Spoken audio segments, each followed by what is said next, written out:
Between March and November of 1848, the same young girl was purchased by 7 separate families in New Orleans. Each sale was recorded with scrupulous care by the city's most esteemed notaries. Every buyer belonged to the Creole aristocracy, families whose lineage traced back to the original French colonial records. And each one, without fail, returned her to the market within 10 days, frequently selling her at a loss that made no economic sense. Neither the New Orleans Bee nor the Daily Picayune ever reported on this curious pattern.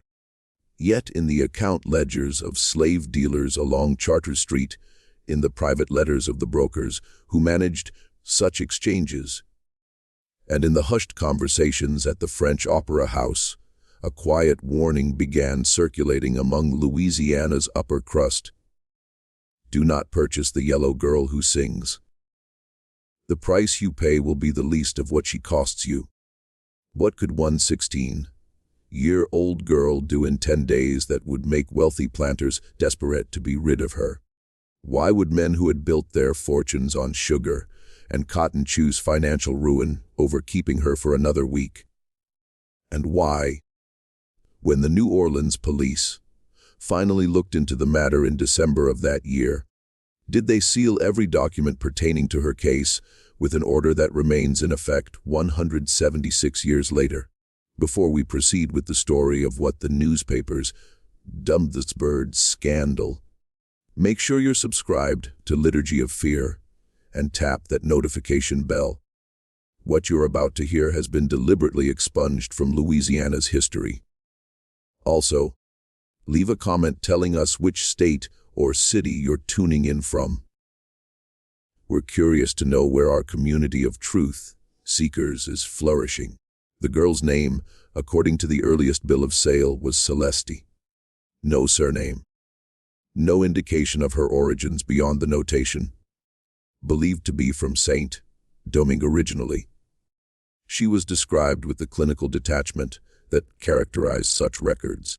Female, approximately 16 years, light mulatto complexion, hazel eyes, height 5'3", no visible scarring, educated in French and English, accomplished in needlework and music, suitable for domestic service in refined households. What these documents failed to capture, what no written description could ever convey, was the effect of her appearance. Multiple accounts from those who saw her described something that transcended conventional beauty and entered territory that made people uneasy. Her features possessed a symmetry that seemed almost mathematical, as if every ideal proportion had been deliberately assembled with exacting precision. Her skin, the color of honey blended with cream, appeared luminous in certain lights. Her hair, neither straight nor tightly curled, but existing beautifully somewhere in between, fell in waves that caught sunlight like dark water. But it was her expression that truly unsettled observers. Most enslaved people, particularly young women in vulnerable positions, had learned to make their faces blank, to reveal nothing that might attract unwanted attention or punishment. Celeste's face showed something different, not defiance, exactly, but a kind of patient awareness, as if she were watching a play whose ending she already knew and was simply waiting for the other actors to reach their marks. The first documented transaction occurred on March 14, 1848.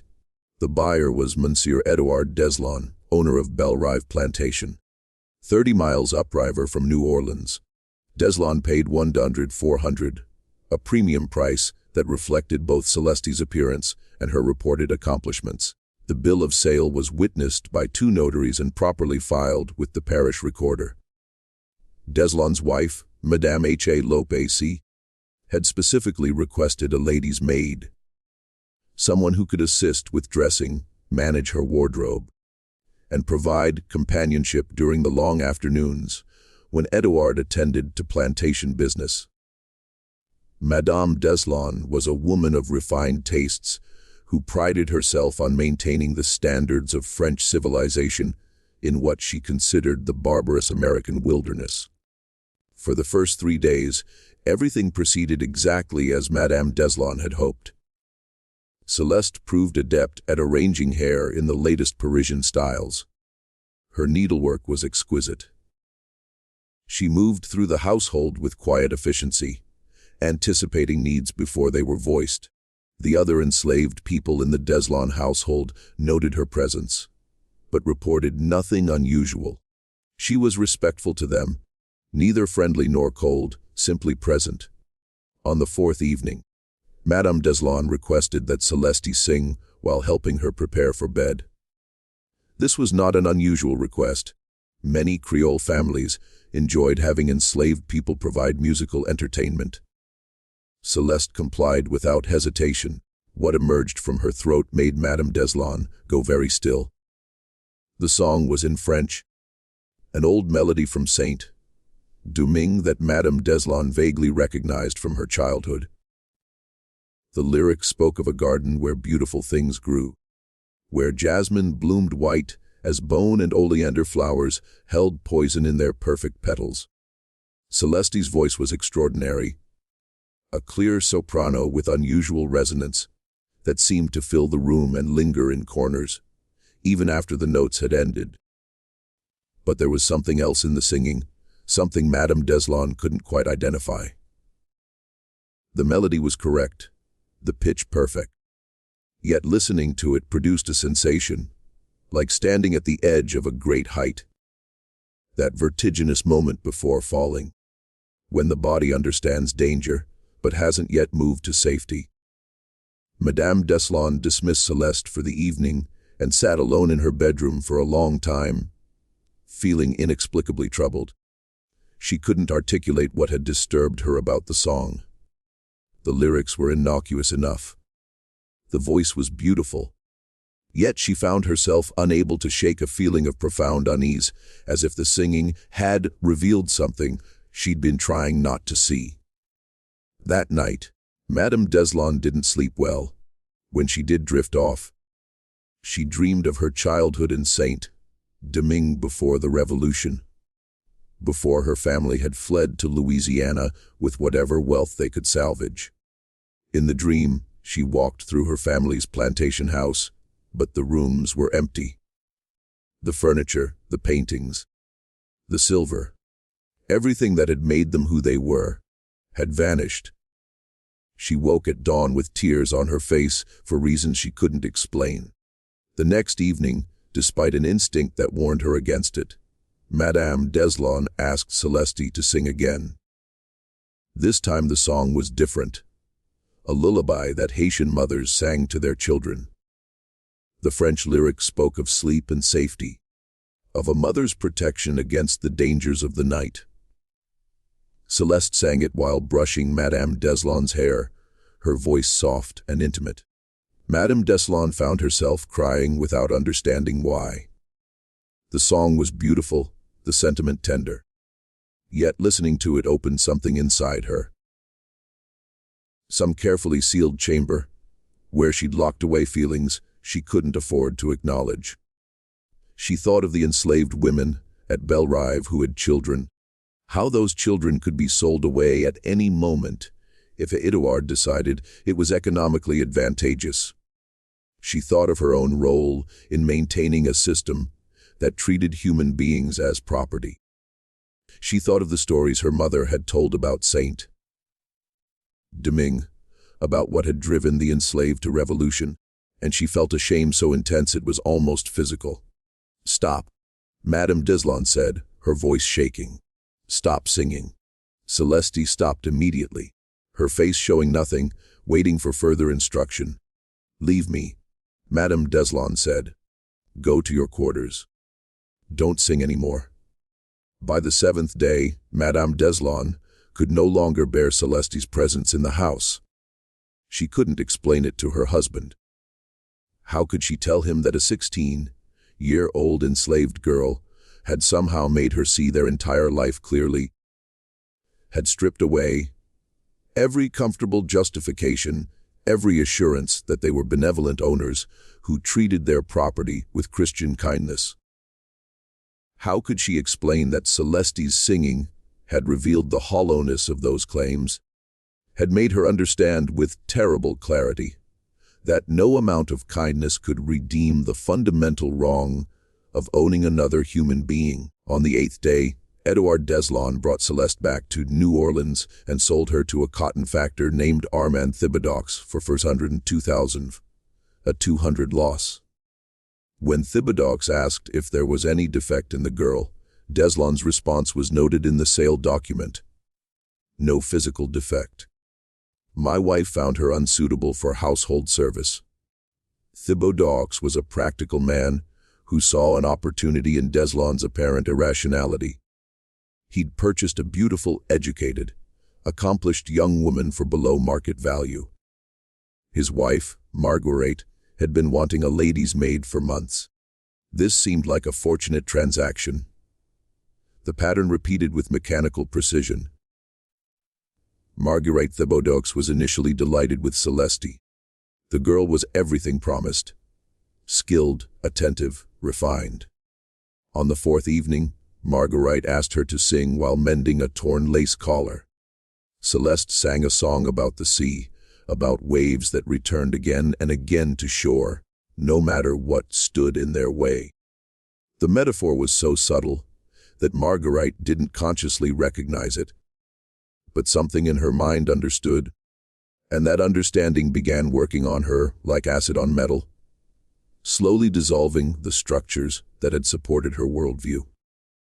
By the 9th day, Marguerite Thibodeaux was having nightmares. She dreamed of drowning, of being held underwater by hands she couldn't see. She woke gasping and found herself unable to look Celeste in the eyes. The girl's hazel gaze, patient and knowing, made Marguerite feel transparent, as if every rationalization she'd ever constructed, every comfortable lie she'd told herself about the natural order of things, was visible and worthless.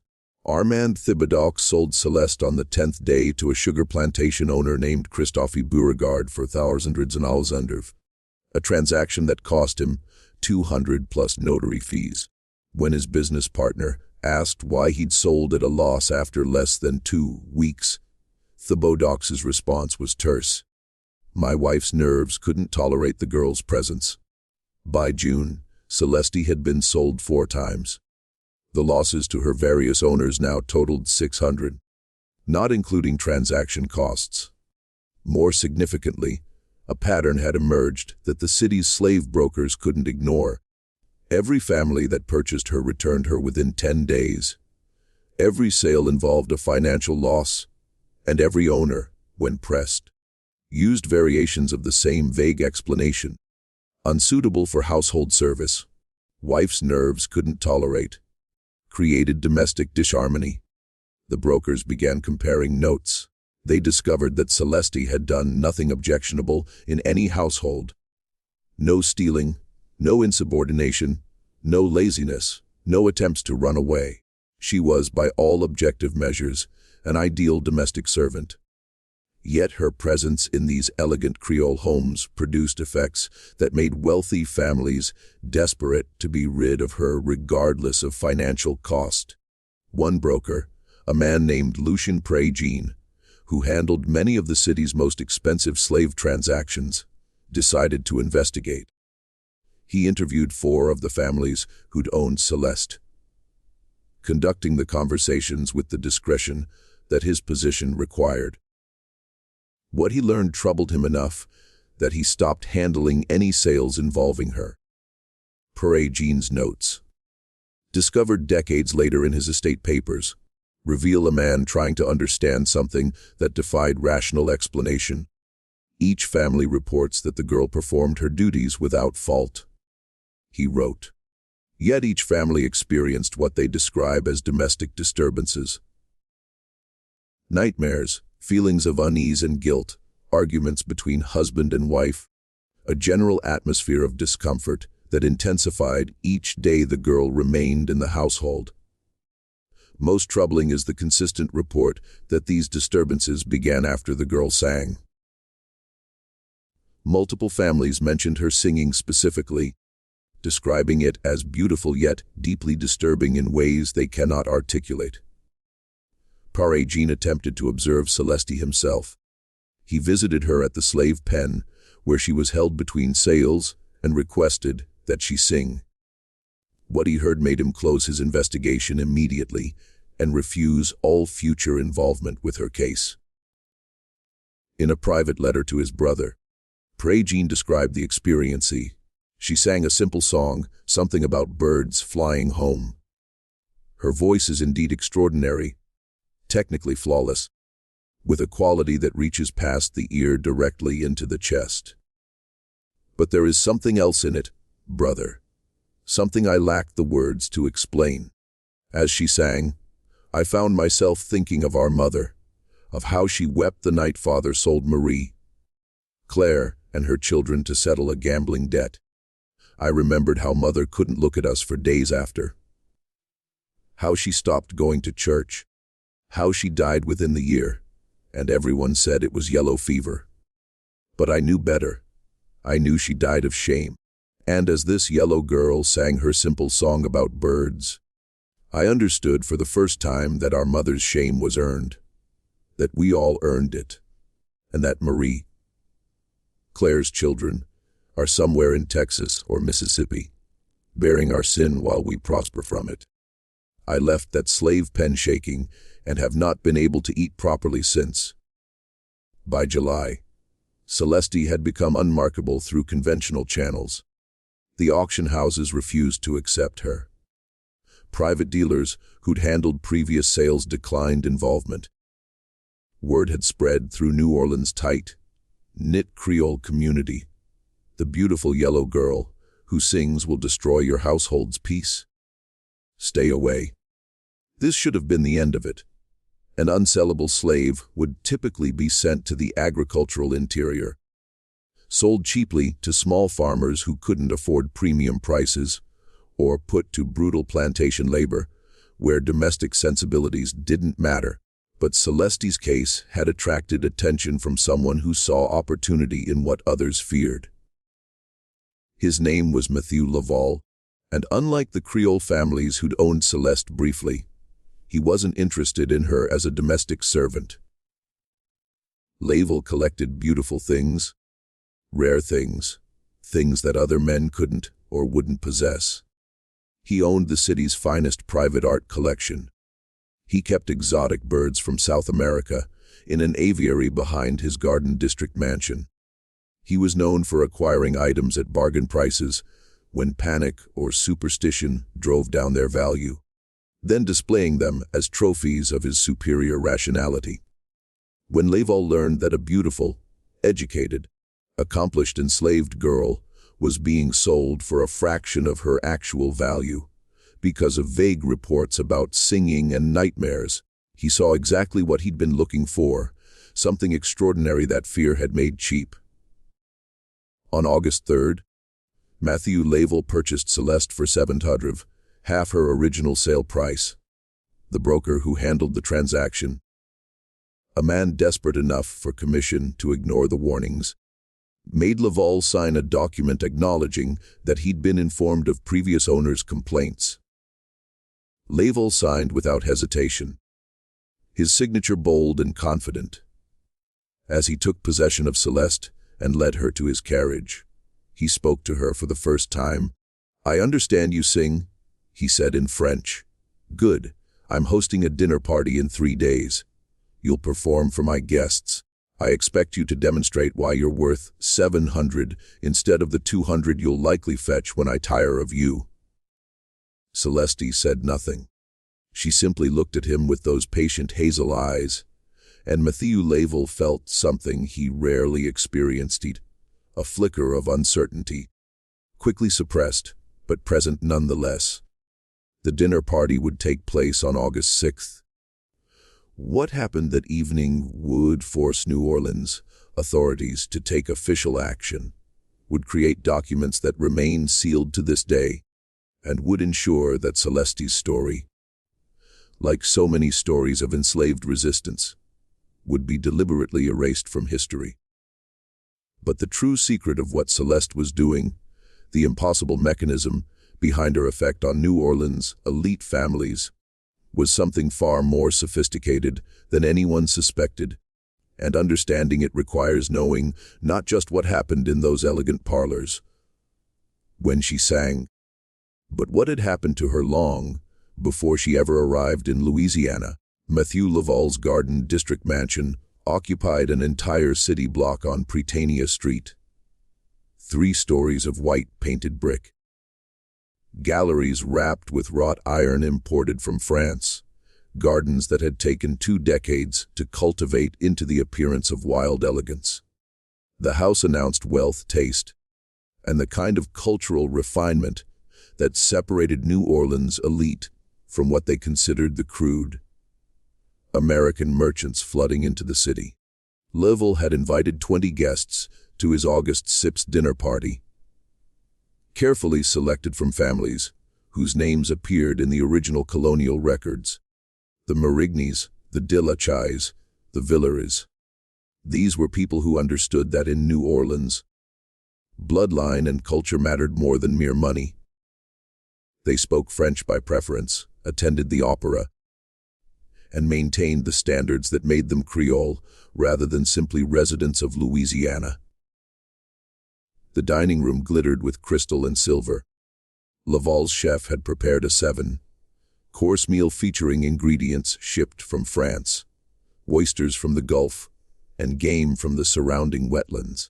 Conversation flowed in that peculiar mixture of French and English that characterized New Orleans society, touching on politics, the opera season, and the latest gossip from Paris. After the 4th course, Laval stood and tapped his wine glass with a knife, calling for attention. "My friends," he said in French, "I have acquired something remarkable. A young woman of extraordinary accomplishment who will provide our evening's entertainment. I present to you the singer, who has been the subject of so much ridiculous speculation in recent months." He gestured toward the doorway, where Celeste stood waiting.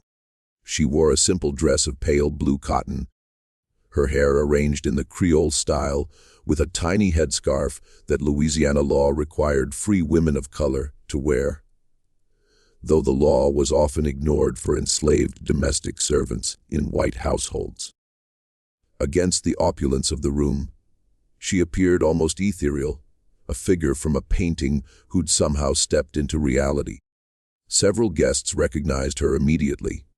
Whispers circulated, "That's the girl. The one from the Deslon household.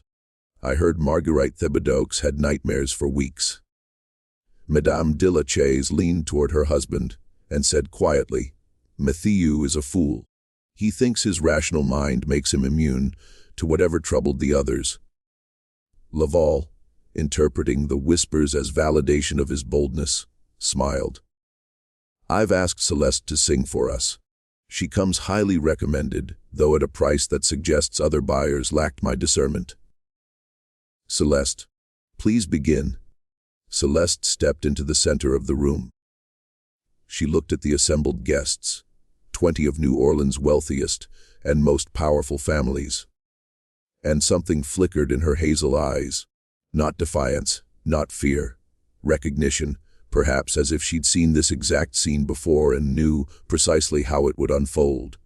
She began to sing. The song was in Creole French, an old melody that several of the older guests vaguely recognized but couldn't quite place. The lyrics spoke of a great house on a hill, of gardens filled with flowers, of children playing in sunshine while their mothers watched from shadowed doorways. Beautiful images, pastoral and peaceful. But as Celeste's voice filled the room, something began to happen. Madame Marigny, seated near the head of the table, found herself thinking of a woman named Fran, Oise, who'd nursed her as an infant in Saint-Domingue. France Oise had been enslaved by Madame Marigny's family, had fed her from her own breast while her own child went hungry. Madame Marigny hadn't thought of France Oise in 40 years. She'd never known what happened to her after the revolution, whether she'd escaped, been killed, or found freedom. She realized with sudden horror that she'd never cared enough to ask. Monsieur de la Chaise was remembering a man named Jacques who'd taught him to ride when he was a boy. Jacques had been patient, gentle, had protected him from a bad fall once by putting his own body between the boy and the ground. De la Chaise's father had sold Jacques when de la Chaise was 8, had sold him to a cotton plantation in Mississippi where the mortality rate was notoriously high. De la Chaise had cried for a week, then forgotten, until now, until Celeste's voice somehow reached into memory and pulled Jacques back into unbearable clarity. The song continued. Celeste's voice remained technically perfect. Not a note wavered, not a pitch missed. Yet what she was doing went far beyond simple singing. Each phrase seemed to open doors in the listeners' minds. Doors to rooms they'd locked and forgotten, where all the people they'd owned and lost waited in patient silence. Laval himself felt something shifting inside him, some carefully constructed wall beginning to crack.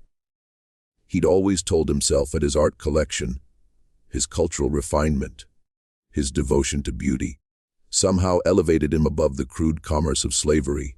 He patronized the arts. He spoke French. He appreciated music. Surely that made him different from the plantation owners who worked people to death in cane fields. But as Celeste sang, he found himself unable to maintain that distinction. The beautiful things he owned, the mansion, the art, the exotic birds in their gilded cage, all of it had been purchased with money derived from suffering. The very room where he sat, displaying his cultural superiority, had been built by enslaved craftsmen. The food he served came from fields worked by people he'd never meet, whose names he'd never know, whose pain had been converted into his pleasure with such efficiency that he'd never had to witness the conversion directly. The song ended. For perhaps 10 seconds, absolute silence filled the dining room. Then Madame Villais stood abruptly, her chair scraping loudly against the floor.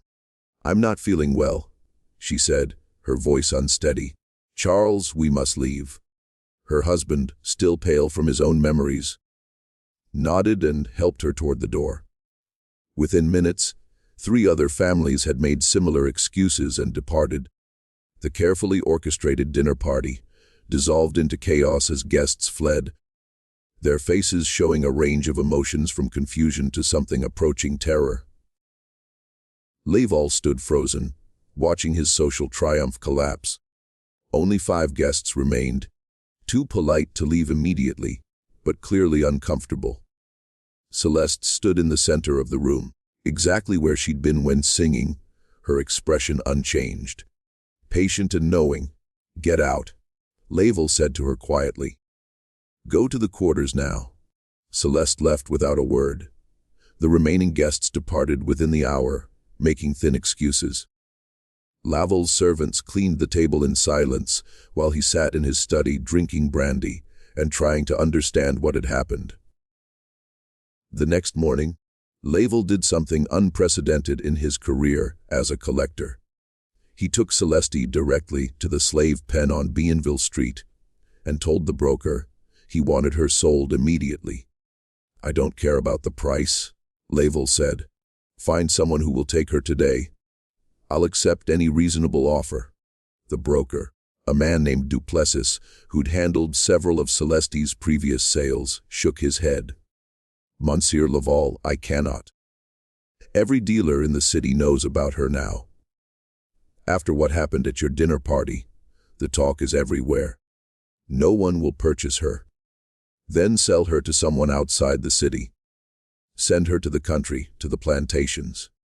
Someone must need domestic labor." Duplessis hesitated. "There is one possibility. A Madame Corbeau has been asking about unusual acquisitions. She runs a very particular kind of establishment." "What kind?" "The kind that caters to gentlemen with specific tastes. She collects beautiful women of color. With your permission, I could approach her." Laval felt a wave of disgust. though, whether at Duplessis's suggestion or at his own willingness to consider it. He couldn't say. How much would she pay for a girl this beautiful despite the complications? Perhaps 400. Maybe 5 if I negotiate well. 400 represented nearly a 50% loss from what he'd paid. But Lavel found he didn't care. He needed Celeste gone. He needed to stop seeing that patient, knowing expression in his mind every time he closed his eyes. Do it, he said. Today, Duplessis negotiated skillfully. Madame Corbeau paid $450 for Celeste that afternoon, making Laval's total loss $250 in just 3 days of ownership. But Madame Corbeau's establishment presented a different kind of problem.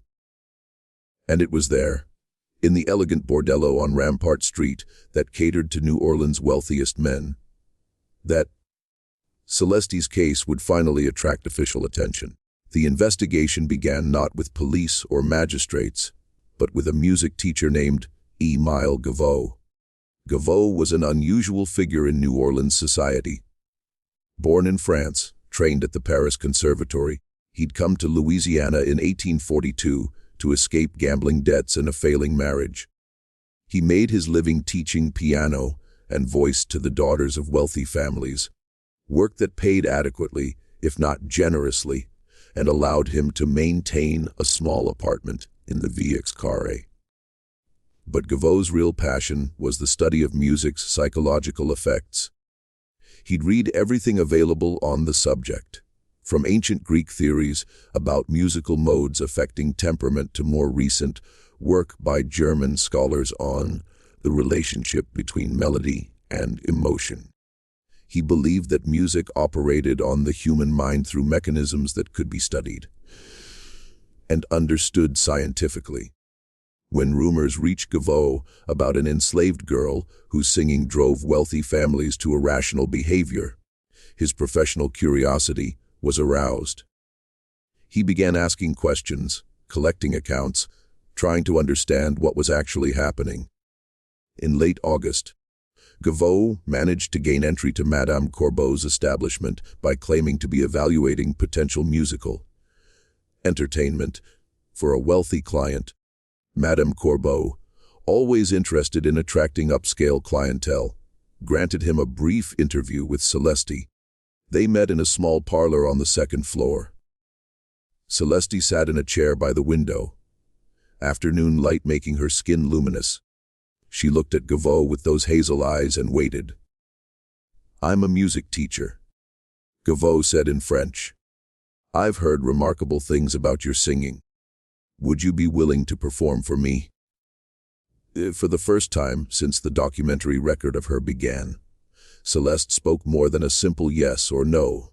"Why?" she asked. Her voice was cultured, educated, with an accent that Gaveau couldn't quite place. "Because I want to understand what you're doing."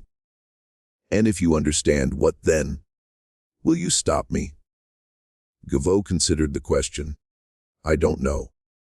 Perhaps I simply want to know if what you're doing is what I think you're doing." "What do you think I'm doing?" "You're using specific songs to trigger specific memories in your listeners. Songs from Saint Domingue, songs that Creole families would have heard in their childhoods before the Revolution. You're not just singing beautifully. You're deliberately accessing their buried memories of enslaved people they once knew, people they cared about, perhaps people who disappeared during the Revolution, or were sold away or killed. And you're making them remember with such clarity that they can't maintain the psychological distance that allows them to own other human beings." Celeste smiled for the first time in any recorded account. It was a small smile but genuine. "You're very perceptive, Monsieur Gaveau. How did you learn to do this? Who taught you?" "My grandmother in Saint Domingue before I was born. She was what the whites called a griot, a keeper of songs, of stories, of histories that couldn't be written down. She understood that music carries memory, that certain melodies unlock doors in the mind that words alone can't open. She taught my mother. My mother taught me before she died. And the songs you choose are specific to each family. I listen to them talk. I learn their histories, where they came from in Saint-Domingue, which plantations their families owned, who they lost in the Revolution. Then I choose songs that will remind them of those specific losses, those specific people. The songs themselves aren't magic. They're just keys to locks that these families built inside themselves. Gavo leaned forward. But why? What do you hope to accomplish? You're being sold and resold, losing value with each transaction. This can't end well for you. Celeste looked out the window at the street below. In Saint-Domingue, my mother told me the enslaved sometimes killed themselves rather than be worked to death. They called it flying home, returning to Africa through death. But my grandmother taught a different kind of resistance. She said the revolution happened not just because of violence, but because enough enslaved people stopped pretending, stopped acting the part of happy servants, stopped helping whites convince themselves that slavery was natural and right. When enough people refused to pretend, the whole structure became impossible to maintain. And you think you can do that here in Louisiana? One girl. I think I can make a few families see truly, and those families will talk to other families. And maybe eventually enough white people will be unable to maintain their comfortable lies. I don't expect to see it happen.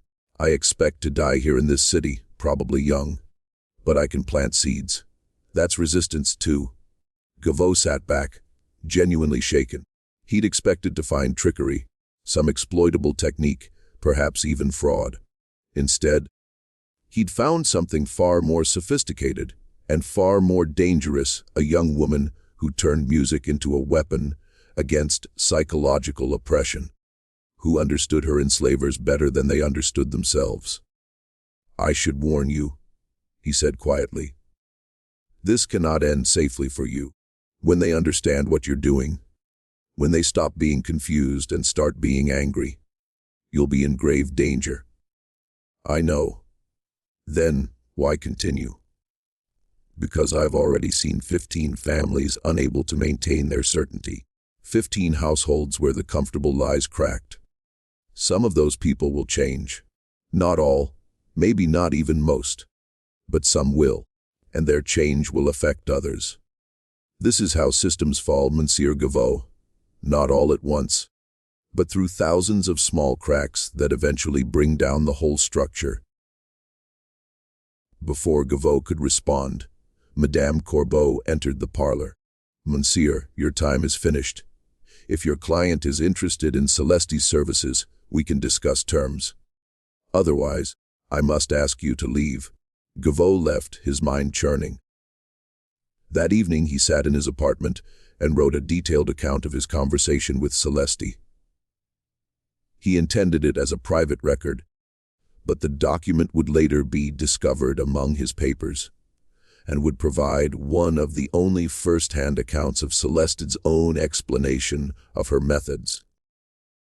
What Gavo didn't know, what no one could have predicted, was that Celeste's time in Madame Corbeau's establishment would lead directly to the intervention that would seal all official records of her case. Because 3 nights after Gavo's visit, one of Madame Corbeau's regular clients requested Celeste's presence at a private gathering.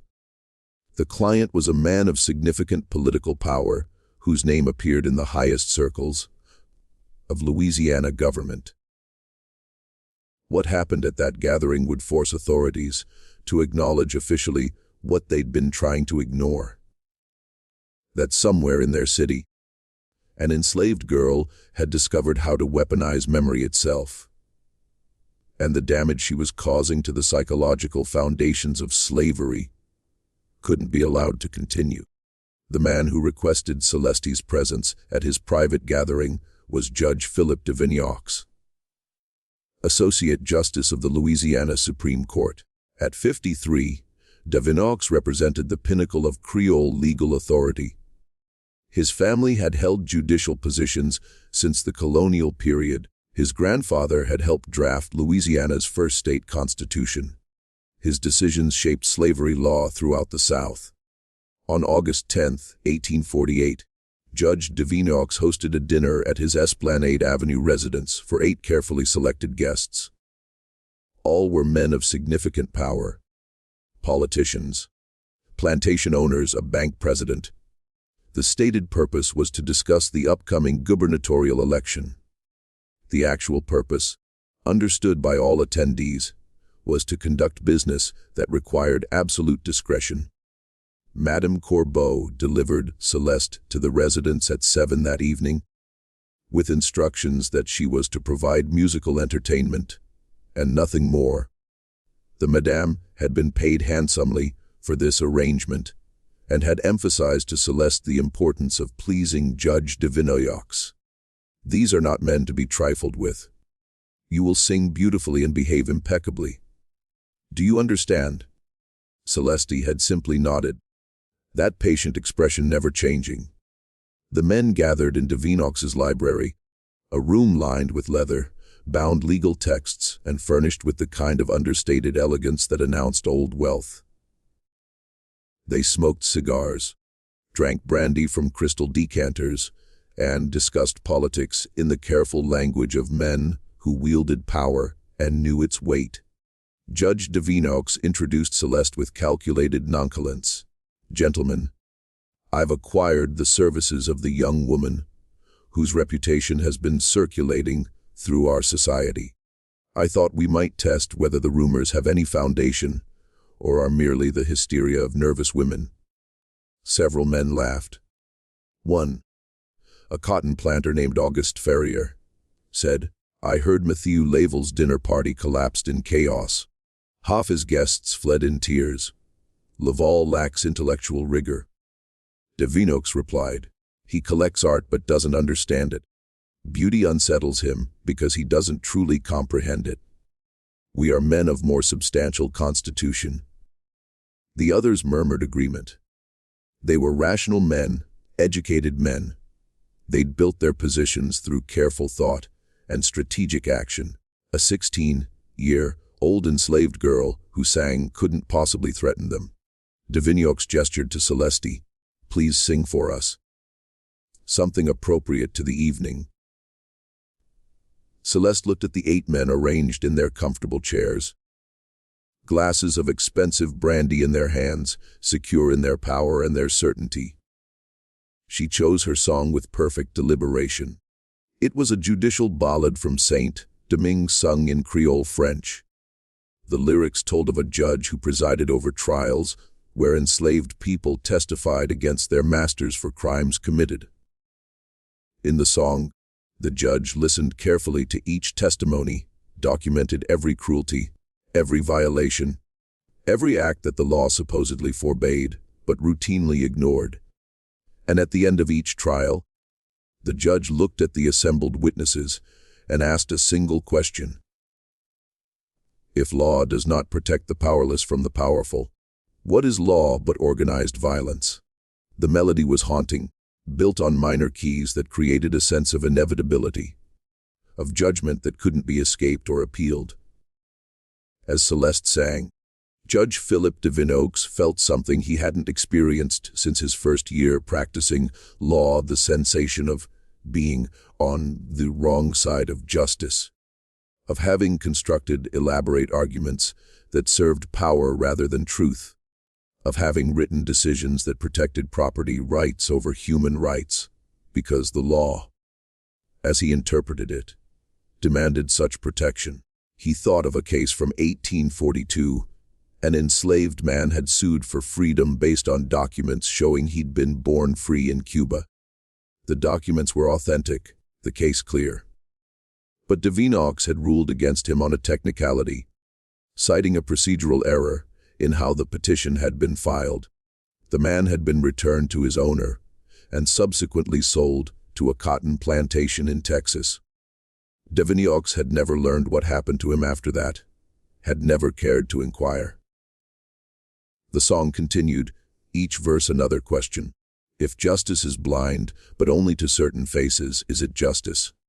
If law protects the powerful from consequences, is it law? If courts exist to maintain order rather than righteousness, what separates them from tyranny? August Ferrier was remembering a man named Benjamin, who'd worked in his household for 15 years. Benjamin had been educated, spoke 4 languages, had helped manage Ferrier's international shipping arrangements. One night, Benjamin had appeared at Ferrier's study door with a proposal. He'd saved money over the years, had calculated his own market value, and wanted to purchase his freedom and that of his wife and 2 children. He'd presented the offer respectfully, with detailed accounting. Ferrier had sold all 4 of them to a Mississippi plantation the next day. The presumption, the audacity of an enslaved man thinking he could negotiate terms, had infuriated him. He'd wanted Benjamin to understand his place, to grasp that no amount of intelligence or usefulness could change the fundamental reality of ownership. Now, listening to Celeste's song, Ferrier saw that moment differently. Saw his own fear beneath the anger, his fear that if one enslaved person could negotiate freedom, others would try, his fear that acknowledging Benjamin's humanity would force him to acknowledge all their humanity, his fear that the whole system depended on a lie so fragile that one act of recognition could shatter it. The other men in the room were having their own revelations, their own memories surfacing with unbearable clarity. A daughter sold away from her mother to settle a debt. A man beaten to death for a minor infraction, because showing weakness would undermine authority. Children separated from families because keeping them together was economically inefficient. The song ended. Celeste stood perfectly still, waiting. Judge Deviniox rose from his chair slowly, his face ashen. "Get her out of here," he said, his voice barely above a whisper. "No. Get her out." The servant who'd been waiting in the hallway hurried forward and escorted Celeste from the library. Behind her, she left 8 of Louisiana's most powerful men sitting in silence, their certainty shattered, their comfortable rationalizations exposed as the lies they'd always been. One man, a legislator named June, Claude Navarro, stood abruptly and vomited into an ornamental vase. Another, the bank president, was weeping quietly. Ferrier sat motionless, staring at nothing. Judge Deviniox poured himself another brandy with shaking hands. Then he did something none of the others expected. He called for his clerk and dictated an order. Tomorrow morning, the New Orleans police were to take Celeste into custody. She was to be questioned regarding suspected activities against public order. All documents related to her case were to be sealed pending investigation. The men who'd gathered in that library dispersed within the hour, each returning to his home to wrestle privately with what Celeste had forced them to see. But Judge Deviniox's order had set in motion something that couldn't be stopped. The next morning, 2 city constables arrived at Madame Corbeau's establishment with instructions to take Celeste into custody. Madame Corbeau protested vigorously. "The girl is my legal property. I have documentation. You cannot simply remove her without cause." The senior constable, a man named Brossard, handed her the order signed by Judge Deviniox. "We're acting on judicial authority. The girl will be held for questioning.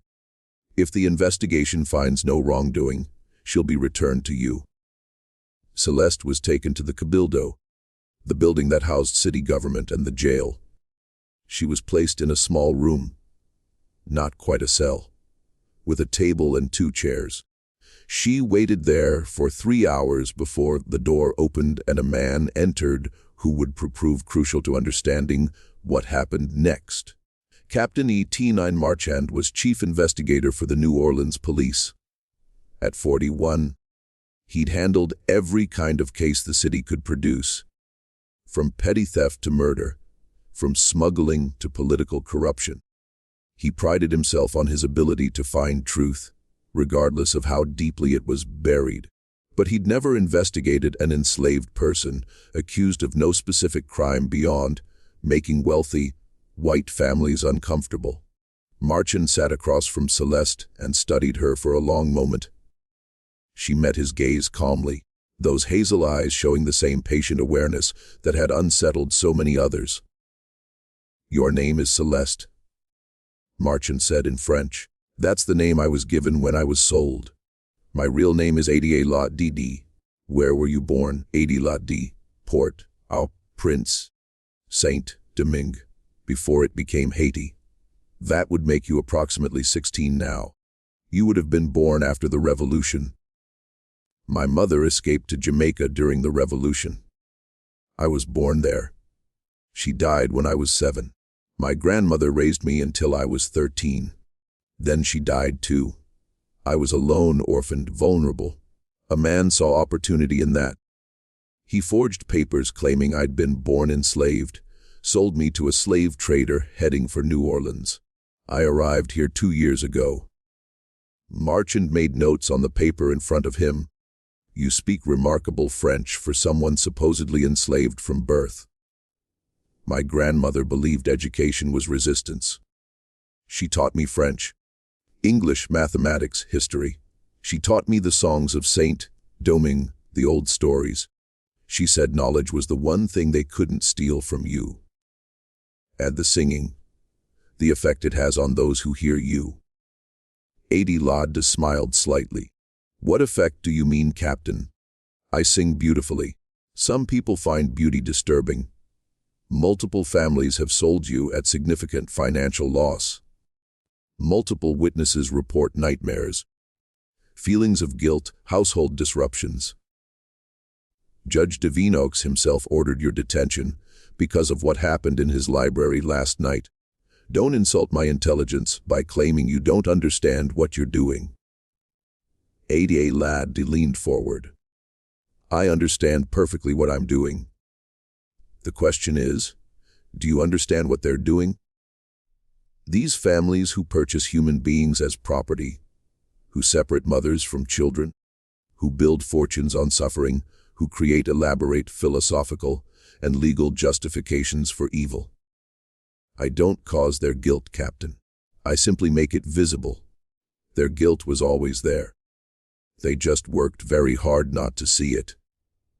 Be deliberately choosing songs that trigger specific memories, by helping them remember their own humanity and the humanity of people they've tried very hard to forget.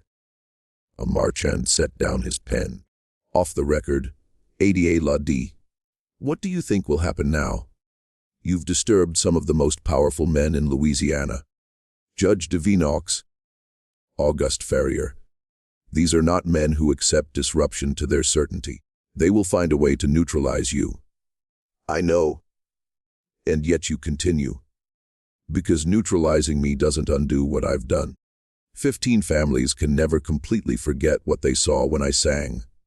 Some of them will change. Maybe not publicly.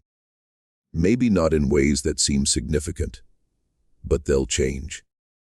They'll treat the people they own slightly differently. They'll hesitate before separating families. They'll feel shame when they shouldn't. And that shame will spread. Not like a revolution, not like the violence in Saint-Domingue, but like water seeping through stone, slowly, invisibly, until one day the stone cracks. You're willing to die for that possibility. My grandmother told me that death comes for everyone. The only choice we have is what we do with the time before it arrives. She chose to preserve songs, to teach resistance. My mother chose to protect me as long as she could. I choose to make comfortable lies uncomfortable. If that costs me my life, at least I used it for something. Marchand was quiet for a long moment. Then he asked a question that wasn't in his official notes. Do you know what happened to your family's plantation in Saint-Domingue? Your grandmother's masters. Adélaïde's expression shifted, showing real emotion for the first time. They died during the revolution, killed by the people they'd enslaved. My grandmother didn't participate in the killing, but she didn't mourn them either. She said they'd chosen their fate when they chose to own other people. Everything that followed was simply consequence. And you think the same consequence awaits these families here? I think consequence comes in many forms. Sometimes it's violence. Sometimes it's simply the inability to sleep peacefully anymore. Sometimes it's children who grow up questioning what their parents believed. The families I've sung for will carry what I showed them for the rest of their lives. That's consequence too. Marchand closed his notebook. I need to ask you something directly, and I need your honest answer. Are you planning violence? Are you part of any conspiracy to harm these families beyond the psychological disturbance you're causing? No. Violence would be easier to dismiss. They could respond with more violence. But what I'm doing can't be fought with weapons or laws. You can't legislate away memory. You can't hang guilt on a gallows. The only way to stop what I'm doing is to stop owning people. And they won't do that. So they'll try to silence me instead. That afternoon, Marchand submitted his report to Judge Devinoux. It was careful, professional, deliberately vague about what he'd actually discovered. The subject exhibits no signs of planning violence or property destruction. She has committed no crimes under Louisiana law. Her singing, while apparently disturbing to some listeners, cannot be prohibited without clear evidence of intent to cause harm. Without specific charges, I recommend her return to her legal owner. Judge Devinoux read the report in his chambers. Then he burned it in the fireplace. That evening, Devinoux convened an emergency meeting with Auguste Ferrier, Jean, Claude Navarro, and 3 other men who'd been present at the library gathering. They met in a private room at the St. Louis Hotel, away from their homes, away from anyone who might overhear. The girl cannot be allowed to continue. Devinoux said without preamble. Marchand's investigation found nothing actionable, which means the law provides no remedy. We must find another solution. You mean kill her? Ferrier said bluntly. I mean neutralize the threat she represents. How that occurs is a practical matter. She's done nothing illegal. Navarro protested. She's sung songs. How can we justify? We justify it by recognizing what she actually is. Devinoux interrupted. She's not simply singing. She's conducting psychological warfare against the foundation of our society. She's discovered a method to undermine the certainty that makes slavery possible. If word spreads that one enslaved girl can systematically destroy the peace of mind of Louisiana's elite families, others will try to replicate her methods. We cannot allow that precedent. The men discussed options. Selling Adélaïde out of state was proposed but rejected. Her reputation had spread too far. No one would purchase her without understanding what they were buying. Returning her to Madame Corbeau's establishment was also rejected. She'd have access to more powerful men, more opportunities to cause damage. What emerged from that meeting was a plan that satisfied no one completely, but seemed the only viable option. Adélaïde would be purchased from Madame Corbeau at full value, eliminating the financial loss that had characterized previous sales. She would be transported to a remote sugar plantation owned by a man who owed Devinoux substantial favors. There she would work in the fields, far from New Orleans society, unable to access the families whose certainty she threatened. And if she attempts to sing? Ferrier asked. The plantation owner will be instructed to take appropriate measures to ensure silence. The meaning was clear. If Adélaïde tried to use her voice as a weapon, her voice would be taken from her permanently. On August 15th, the arrangements were completed. Madame Corbeau sold Adélaïde to an anonymous buyer for $600. Accepting the offer, because Judge Devinox personally guaranteed the transaction. Adélaïde was told she was being transferred to a plantation upriver where her skills would be better utilized. Captain Marchand learned of the plan through sources he'd cultivated within the Cabildo. He went immediately to the room where Adélaïde was being held. "They're sending you to a place where you can't sing anymore," he told her quietly. "A place where your voice will be silenced one way or another. You understand what I'm telling you?" Adélaïde nodded. "I understand. I may be able to help. I know people, free people of color, who operate networks. They move people north to free states, sometimes to Canada. It's dangerous, but it's an option." "Why would you help me?" "Because in 30 years of investigating crimes, I've never encountered someone guilty of nothing except making people see truth. And because—" Marchand paused, searching for words. "After our conversation yesterday, I couldn't sleep. I kept thinking about a woman named Marie who worked in my family's household when I was a boy. She was kind to me, taught me to read before I went to school. My father sold her when I was 10 to pay a gambling debt. I never knew what happened to her. Never asked. Just accepted her disappearance the way I'd accept furniture being moved from one room to another. You made me remember that. You made me see what I'd chosen not to see. And I find I can't forget it now." Adélaïde looked at him with those patient hazel eyes. "Then you understand why I had to do this. Why silence, even survival, matters less than making people remember. I understand. But understanding doesn't mean I want to watch you destroyed. Will you accept help if I can arrange it?" Before Adélaïde could answer, the door opened. 2 constables entered with instructions to transport her to the levee where a steamboat waited. Marchand stepped back. He'd offered help, but the offer had come too late, or perhaps, he thought as he watched Adélaïde walk calmly between the constables, she'd never intended to accept it. Perhaps being silenced was part of her plan. Another form of testimony that would echo through New Orleans society long after her voice was gone. What Marchand didn't know, what none of them knew, was that Adélaïde had set one final plan in motion. A plan that would ensure her story spread far beyond the families she'd personally disturbed. A plan that would turn her silencing into the loudest statement she could possibly make. The steamboat departed New Orleans at dusk on August 16th, carrying Adélaïde upriver toward a plantation where her voice would be taken from her forever.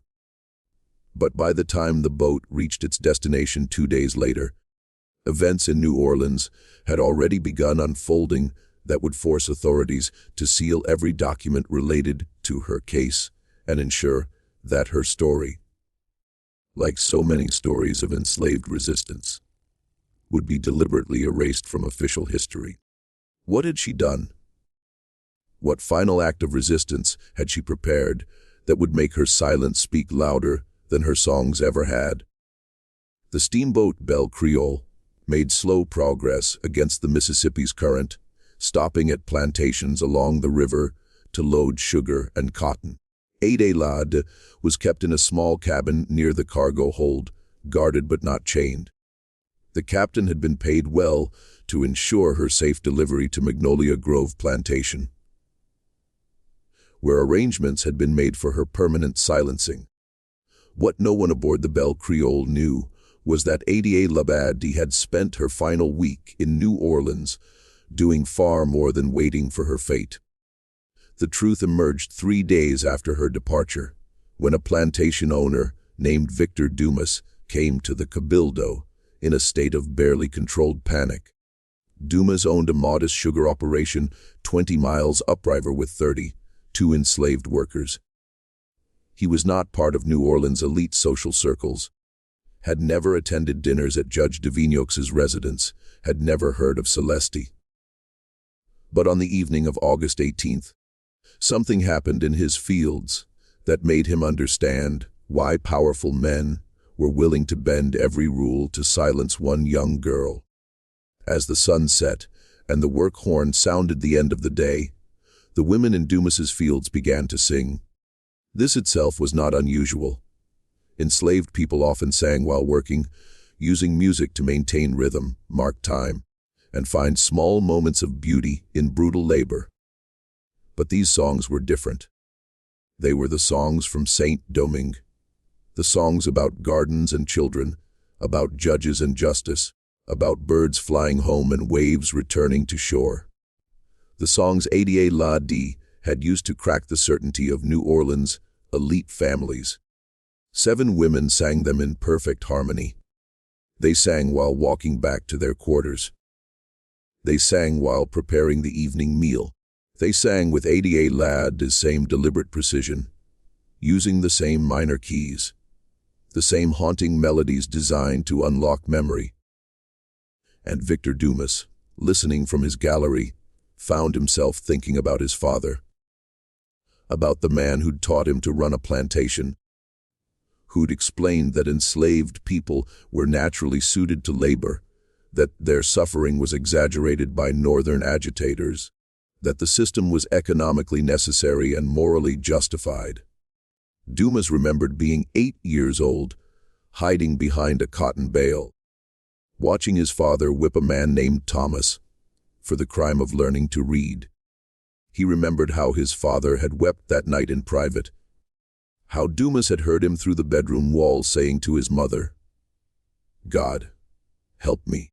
What have I become?" He remembered his mother's response, "You are what this world requires you to be. Do not question it."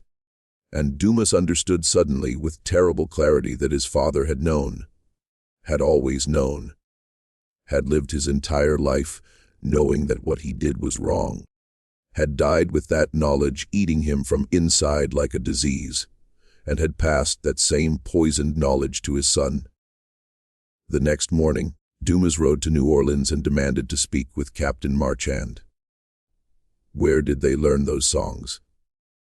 Dumas asked, his voice shaking. Where did my workers learn to sing like that? Marchand's investigation moved quickly. Within days, he'd identified 14 plantations within 30 miles of New Orleans where enslaved women had suddenly begun singing the same distinctive songs.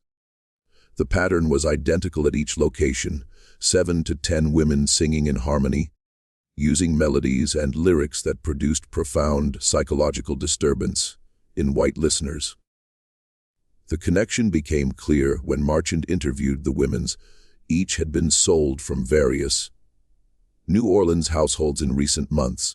Each had worked briefly alongside Celeste in the slave pens on Bienville Street or Rampart Street in the brief periods between her sales, when she'd been held with other enslaved people awaiting new owners. In those holding pens, while dealers and buyers negotiated prices and white authorities paid no attention to what enslaved people did among themselves, Adélaïde had been teaching. A woman named Sophie, who worked on the Dumas plantation, finally explained to Marchand what had happened. She taught us the songs, Sophie said, speaking in the careful way enslaved people used when forced to testify to white authorities. Not just the melodies, but how to choose them. How to listen to white folks talk and learn their histories. How to remember the people they owned in Saint Domingue, the people they lost in the Revolution, the people they sold away or worked to death. She said the songs were weapons that looked like entertainment. She said we could use them the same way she did. How many women did she teach? Marchand asked. As many as she could reach. 20, maybe 30. Some I never met. She said we should teach others if we got the chance. Said the songs should spread like seeds on the wind, taking root wherever they landed. Marchand understood immediately what this meant. Adélaïde hadn't been simply defending herself or seeking personal revenge. She'd been creating a movement, training other enslaved women to use the same psychological techniques she'd perfected, turning her individual act of resistance into something that could spread across plantations, multiply through networks of enslaved people, and become impossible to stop. Judge Davignoux convened an emergency meeting when he learned this. The same men who decided Adélaïde's fate gathered again, but now their panic was visible. They'd thought they were dealing with one anomalous individual. Instead, they faced something far more dangerous. How do we stop songs? Auguste Ferrier asked, his voice tight with frustration. How do we prohibit enslaved people from singing without admitting publicly why we're doing it? We can't. Jean-Claude Navarro said. Any law against enslaved people singing would invite questions we cannot answer. The abolitionists in the North would use it as propaganda. They'd say we're so fragile in our certainty that we fear mere music.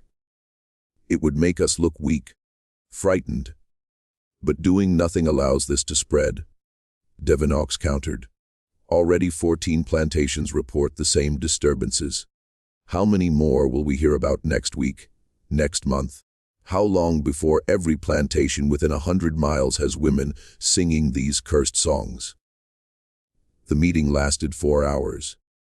What emerged was not a solution, but a strategy of containment and erasure. They couldn't stop the songs without explaining why, but they could stop the story of how the songs spread. They could ensure that no official record existed of Adélaïde's methods, her teaching, or the systematic way she'd weaponized memory against slavery's psychological foundations. On August 23rd, Judge Davignoux issued a sealed order. All documents related to the case of the enslaved girl known as Celeste or Adélaïde were to be gathered and placed in restricted archives. Access would require judicial approval that Davignoux would personally deny to any requester. The order cited vague concerns about public morality and the protection of prominent families from malicious gossip. Captain Marchand's investigation notes were confiscated. The sale documents from Deslon, Thibaudox, Laval, and Madame Corbeau were removed from public registries. Émile Gavot's written account of his conversation with Adélaïde was seized from his apartment. Even the ship's manifest from the Providence Dawn was edited. The notation about the girl with unusual eye coloration carefully removed. The message to plantation owners was delivered through informal channels. Do not report disturbances related to singing. Do not discuss the matter publicly.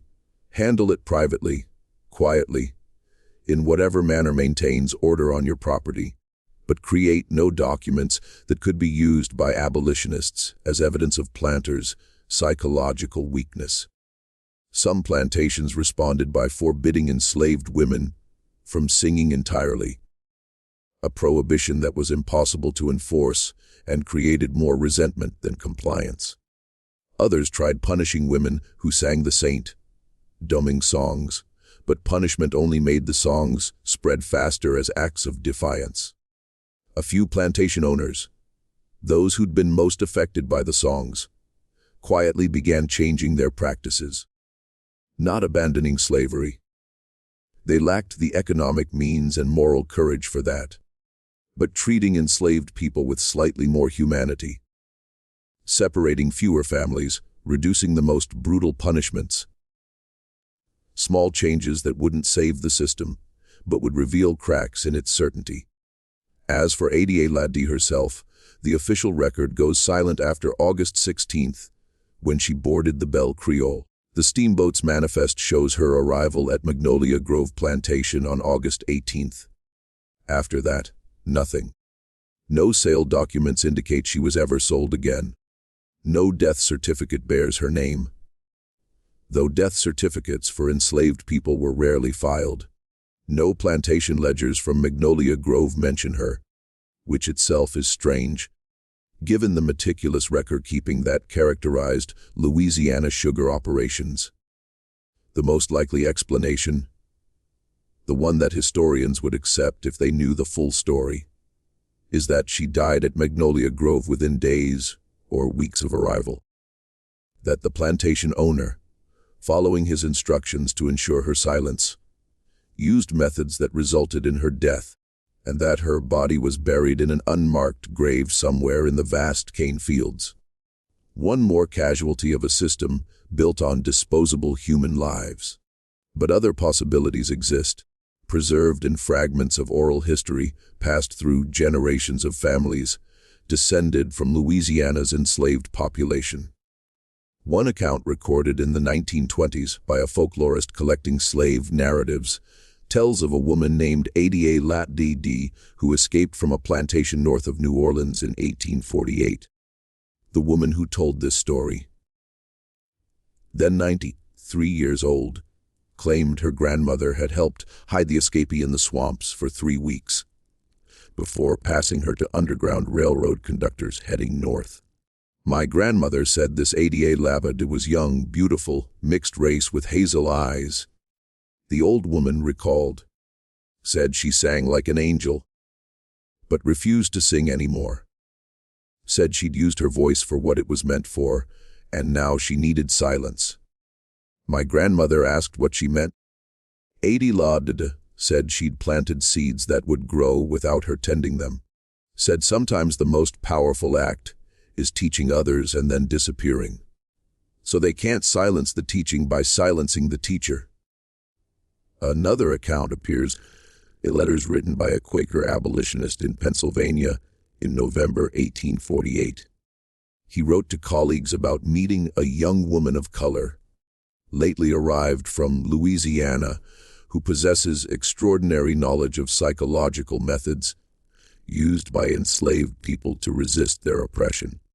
She has declined to share her full story, but has agreed to teach techniques of what she calls moral witnessing through music to our educational programs for escaped slaves.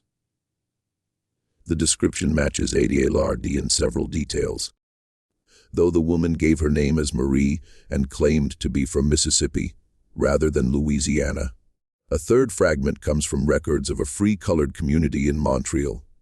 In 1851, a woman matching Adélaïde's description appeared in census records as a music teacher serving both white and colored students. She taught voice, piano, and what was described as the psychological applications of musical memory. She lived quietly, never married, and died in 1873 at approximately 41 years of age. The Montreal death certificate lists her as Marie Josephine Lorien, born in Haiti circa 1832. If this was Adélaïde, she'd successfully created a new identity. Escaped Louisiana, built a life teaching others the techniques she'd developed, and died in freedom. But these fragments are just that, fragments. Nothing definitive connects them to the girl who spent 8 months systematically cracking the certainty of New Orleans' elite families. The truth of what happened to Adélaïde after August 18, 1848 remains unknown, hidden behind the same official silence that sealed the documents of her case. What isn't in doubt is the impact she left behind. The songs she taught continued spreading through Louisiana's plantations throughout the late 1840s and into the 1850s. They evolved, adapted, and merged with other musical traditions. Some became work songs, their psychological power diluted, but their melodies preserved. Others became spirituals, their origins insane, dimming forgotten, but their function as memory keepers maintained. By the time the Civil War began in 1861, the direct connection to Adélaïde had been lost. But the principle she demonstrated, that music could be used to force psychological recognition, that beauty could carry resistance, that making people remember was itself a form of combat, that principle survived. In 1923, a researcher named Dr. Raymond Toussaint attempted to access the sealed Louisiana records related to the Songbird Scandal, as it was obliquely referenced in some private letters from the 1840s. His request was denied with the same vague citations of privacy concerns and public morality that Judge de Vinox had used 75 years earlier. In 1968, during the Civil Rights Movement, another attempt was made by historians documenting enslaved resistance in Louisiana, again denied. In 2008, a graduate student researching the musical traditions of enslaved women in the antebellum South petitioned for access to any documents related to Adélaïde Celeste. Denied. The Louisiana State Archives maintains that the documents remain sealed to protect the privacy of descendants of prominent families. But those families, if they even know these records exist, are now 8 or 9 generations removed from the events of 1848. Privacy concerns don't typically extend across nearly 2 centuries, which suggests the real reason the documents remain sealed has nothing to do with privacy, and everything to do with what they reveal about the fragility of slavery's psychological foundations, about how one 16-year-old girl with intelligence, education, and strategic brilliance discovered she could weaponize music and memory against the certainty that made slavery possible, and about how that discovery terrified Louisiana's most powerful men enough to bend laws, seal records, and erase history. The sealed archives still exist somewhere in Louisiana government storage. Boxes containing Marchand's investigation notes, the confiscated sale documents, Gavo's account of his conversation with Adélaïde, perhaps even testimony from the women she taught. Evidence that one enslaved girl turned music into revolution without firing a shot or raising a weapon. Maybe someday those archives will open. Maybe researchers will finally piece together the complete story of what Adélaïde accomplished in those 8 months between March and November of 1848. Maybe we'll learn definitively whether she died at Magnolia Grove or escaped to freedom, whether she lived quietly in Montreal teaching music or disappeared into anonymity somewhere else entirely. But in a sense, the question of what happened to Adélaïde personally matters less than what happened to her resistance. The song spread. The technique survived. The principle she demonstrated, that enslaved people could see their oppressors clearly, understand them better than they understood themselves, and use that understanding as a weapon. That principle echoed through generations. Every spiritual that carried coded messages of freedom. Every work song that maintained dignity through rhythm and harmony. Every musical tradition that preserved memory and history when written records were forbidden.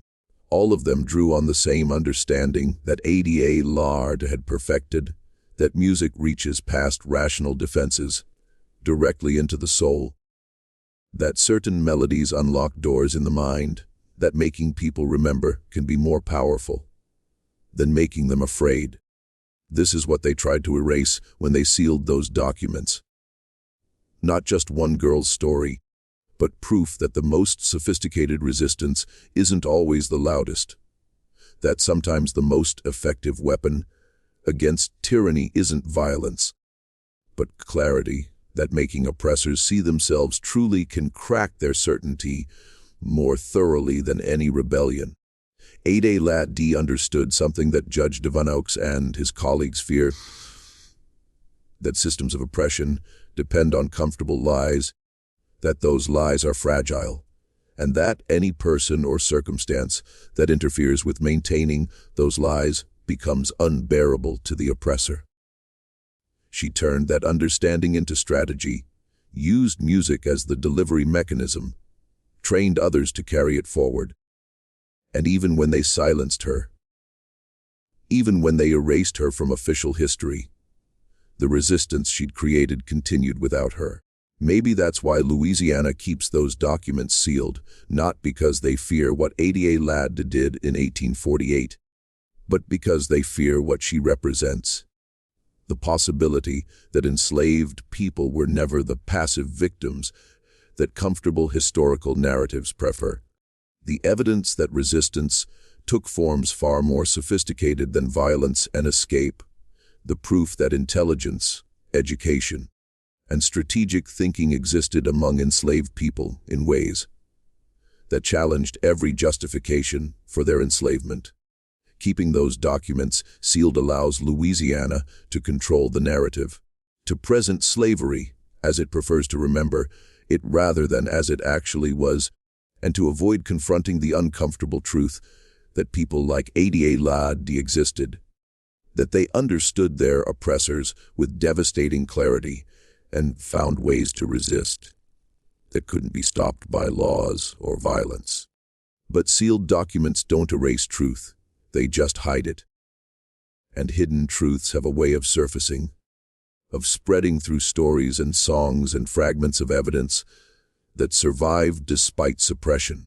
Somewhere in Louisiana, in archives that remain deliberately closed, the full story of the girl who weaponized music against slavery's psychological foundations waits to be told. Until then, we're left with fragments, whispers, the echoes of songs that once made powerful men question their certainty and forced them to see clearly what they'd spent their lives trying not to see. What do you think happened to Adélaïde? Do you believe she escaped to freedom or died at Magnolia Grove? Do you think her teaching survived in ways we haven't yet discovered? And why would Louisiana keep these documents sealed for 176 years if there wasn't something explosive in them? Something that still matters, still threatens comfortable narratives, still reveals truths that power would prefer to keep hidden? Leave your comment below. Tell us what you think about this story of resistance through beauty, of music as weapon, of one girl who understood that making people remember can be more powerful than making them forget. If you want more stories like this, stories about the sophisticated ways enslaved people fought back, about the intelligence and strategy that official history tried to erase, subscribe to Liturgy of Fear right now. Hit that notification bell so you never miss these hidden chapters of American history. Share this video with someone who needs to understand that resistance takes many forms, that the quietest weapons can be the most devastating, and that beauty and truth together can crack the certainty of tyranny. Because every share, every comment, every view helps bring these deliberately erased voices back to life. And maybe, just maybe, enough pressure will finally force Louisiana to open those archives and let Adélaide's full story be told. See you in the next video, where we'll continue exploring the dark corners of history, where impossible secrets wait to be discovered.